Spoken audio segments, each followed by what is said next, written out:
أعوذ بالله من الشيطان الرجيم. بسم الله الرحمن الرحيم. الحمد لله رب العالمين والصلاة والسلام على أشرف الأنبياء والمرسلين وعلى آله وصحبه أجمعين. رب اشرح لي صدري ويسر لي أمري واحلل عقدة من لساني يفقهوا قولي. Nama diberi Nur Syafiqah Syazwani binti Muhammad Nur. Saya dari ISM Usuluddin Sel 6. Di kesempatan ini saya ingin mengucapkan ribuan terima kasih kepada Prof. Dr. Syed Hazrul Latifi bin Syed Omar kerana memberi kesempatan kepada saya untuk membentangkan kalam hikam. Kalam hikam ini diterjemahkan oleh Iman Ibnu Athaillah As-Sikandari. Kalam hikam ini kalam hikam yang akan dibentangkan adalah 4, iaitu antara tajuknya adalah kalam hikam yang keenam yang bertajuk Jangan Berputus Asa Terhadap Allah. Kalam hikam yang ketujuh yang bertajuk Jangan ragu dengan janji Allah. Kalam hikam yang ke-8 yang bertajuk Kurniaan Allah. Kalam hikam yang ke-9 yang bertajuk Kepelbagaian dalam ibadah. Okey. Kalam hikam yang ke-6 ini antara poin-poinnya adalah janganlah hendaknya terlewat waktu berkenan sedangkan kamu terus berdoa membuatkan kamu berputus asa. Ingatlah dia berjanji memperkenankan doamu mengikut pilihannya untukmu, bukan mengikut pilihanmu untuk dirimu, dan pada waktu yang dia mahu, bukan pada waktu yang kamu mahu. Poin yang kedua adalah jangan berputus asa berdoa kepada Allah SWT. Dan poin yang ketiga iaitu kita perlu selalu berdoa dan tidak berputus asa dalam apa jua keadaan sekalipun. Kesimpulan daripada hikam yang ke-6 ini adalah kita sebagai hamba Allah janganlah berputus asa walaupun doa kita lambat dimakbulkan oleh Allah SWT. Kerana Allah telah berjanji dengan hambanya, iaitu Allah akan memperkenankan doa kita mengikut pilihannya, bukan mengikut pilihan kita. Dan Allah akan memperkenankan doa kita juga, iaitu pada waktu yang dia mahu, bukan pada waktu yang kita mahu. Oleh sebab itu, kita sebagai hambanya perlulah berdoa. Sekiranya kita berputus asa, kita tidak mensyukuri dengan apa keputusan yang diberikan kepada Allah kepada kita. Manakala hikam yang ketujuh iaitu yang bertajuk Jangan Ragu Dengan Janji Allah. Antara poin-poinnya adalah jangan kita berasa ragu-ragu terhadap janji Allah yang belum lagi berlaku bila kita minta walaupun sampai waktunya. Manakala poin yang kedua, kita sebagai hamba Allah tidak boleh berburuk sangka kepada Allah. Poin yang ketiga, dalam hati seorang mukmin tidak ada keraguan tentang janji Allah. Manakala poin yang keempat, Allah bagikan kepada kita ilham adalah sebagai peringatan supaya kita bersedia kalau ia berlaku.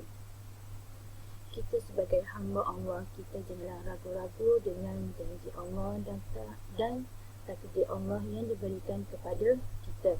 Kita perlulah mensyukuri nikmat yang dikurniakan kepada kita. Selain itu juga kita janganlah berburuk sangka kepada Allah. Apa yang kita mahukan hari ini tidak dimakbulkan.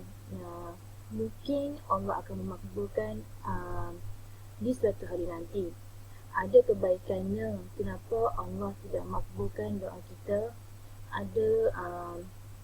Ada hikmah di sebaliknya, iaitu kita sebagai hamba Allah janganlah ada sifat ragu-ragu terhadap janjinya.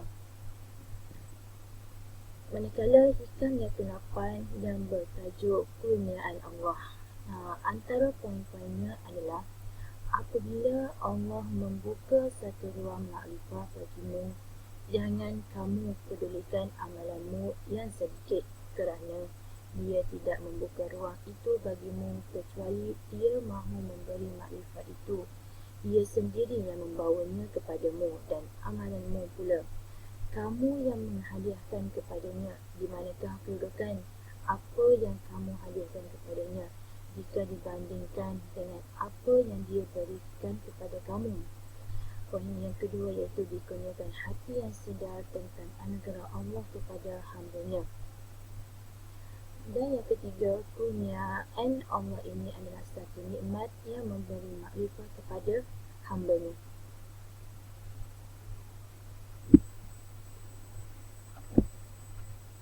Maksud makrifat di sini adalah satu bentuk pengenalan daripada Allah SWT kepada hamba-Nya. Allah kurniakan kepada kita bila kita melakukan amalan yang sedikit, iaitu solat.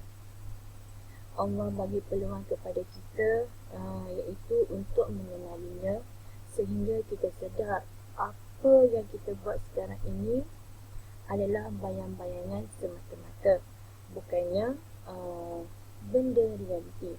Yang hakikinya adalah bila terzahir dalam diri kita rasa wujudnya Allah.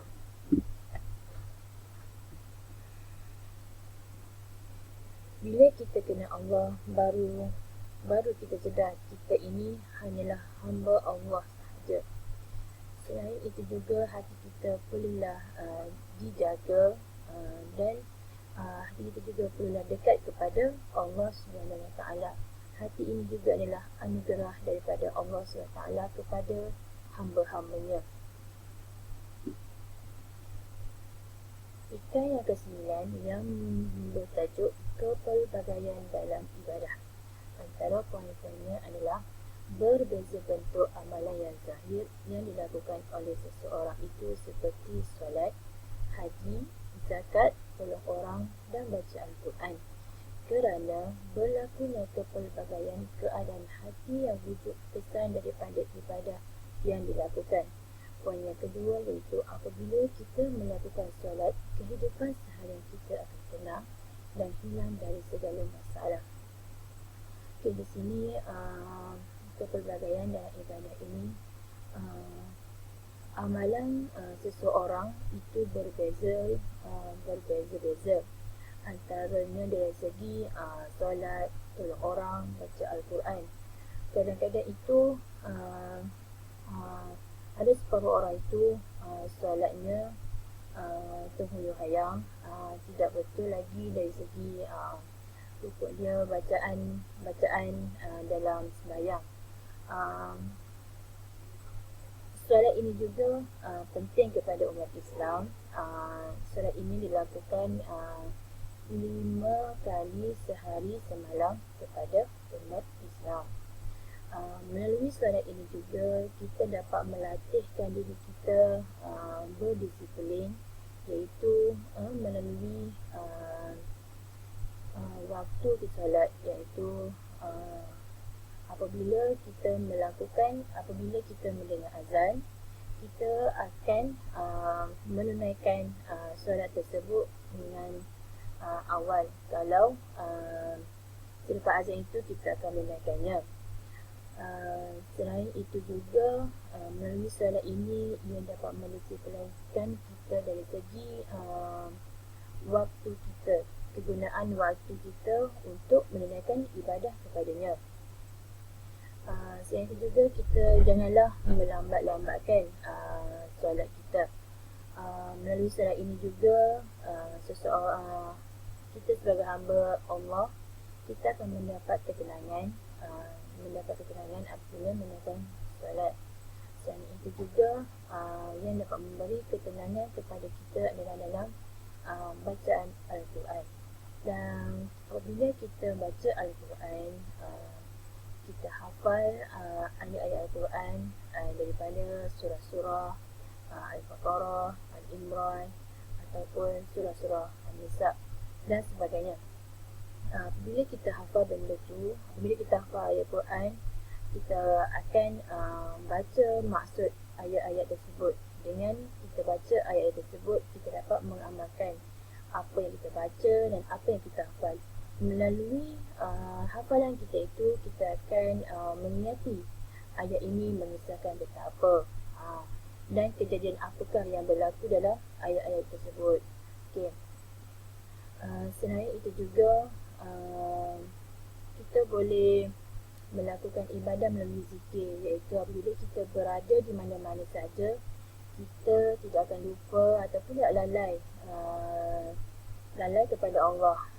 Antaranya iaitu apabila kita menuju ke suatu tempat, antaranya ni ke tempat kerja, dalam perjalanan kita ke tempat kerja tu, kita bolehlah berzikir dengan subhanallah dan sebagainya.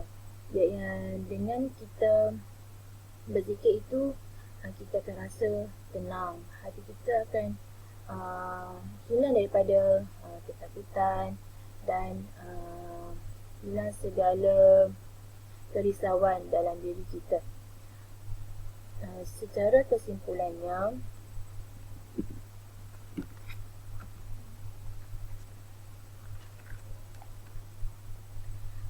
keempat-empat hikayat ini, iaitu hikayat yang ke-6, 7, 8 dan 9, iaitu membincangkan tentang hati kita.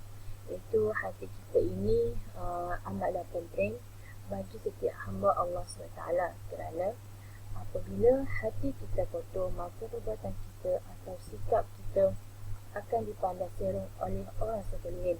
Apabila hati kita bersih, kita akan dilihat dengan baik, ataupun apabila kita dilihat dengan baik. Selain itu juga, hati kita ini perlulah bersih daripada hasad dengki dan sebagainya. Rasanya itu sahaja daripada saya. Wallahu a'lam.